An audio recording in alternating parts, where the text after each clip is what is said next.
I'm not sure who gave this recipe to my mom, but it was one she pulled out every Christmas. In a medium saucepan, I started with 1 pound of prunes pitted and covered them just to the top with water, and I'm going to let them simmer gently on the stove for an hour, and I'm going to add water now and then if it looks a little bit too dry. While my prunes are cooking, I'm going to go ahead and start my dough. In my mixing bowl, I have 1 cup of softened butter and 1.5 cups of white sugar, and I'm going to cream those together. When that's creamed, I'm going to add 2 eggs, one at a time, until it's nice and fluffy.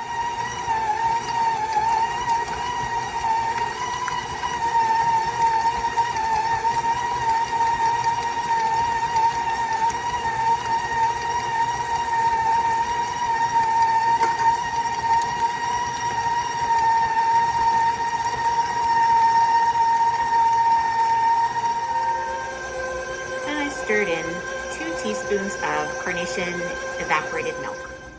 So in this bowl, I have 3.5 cups of flour, a teaspoon of baking powder, a teaspoon of ground cardamom, and 1/2 teaspoon of salt. And I'm just going to give it a quick zhuzh.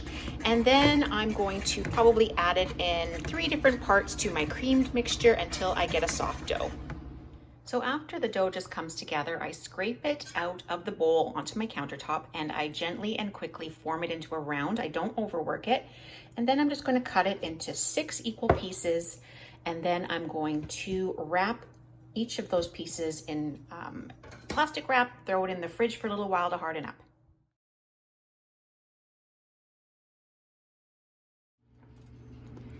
So I let the prunes simmer on the stove for an hour, and to it I added 1/2 cup of water about 4 times to prevent it from getting too dry. Now the recipe says to strain the prunes and reserve 1/2 cup of liquid. However, I feel like if I did that, the prunes would actually just drain away. And it is a bit of an old recipe, so I skipped that part. I also added 1/2 cup of sugar and a tablespoon of cinnamon, and now I'm going to let it cook for about 5 minutes to thicken up just a bit. Then I'm going to put it aside to cool. Okay, here comes the next bit. So what I've done is I have buttered and floured 2 9-inch cake pans, and this is kind of a weird part of the recipe. So these have been sitting in the fridge for a good hour. They're nice and solid, and I think they'll roll out really well. So I'm just gonna lightly dust my dough, and I'm gonna dust my rolling pin, and we're gonna see how this goes. It has been a while since I have made this recipe. In fact, this is actually only the 2nd time I've ever attempted Vinetarta. The first time, actually, it wasn't too bad, but I think the more practice you get at baking, the better it goes. And so all you're gonna do is carefully roll the dough until you get to the edges of your pan. If you need to trim excess, go ahead and do that. And then you're going to put them into a 375-degree oven for about 10 minutes until golden brown. These were in the oven for about 8.5 minutes at 375.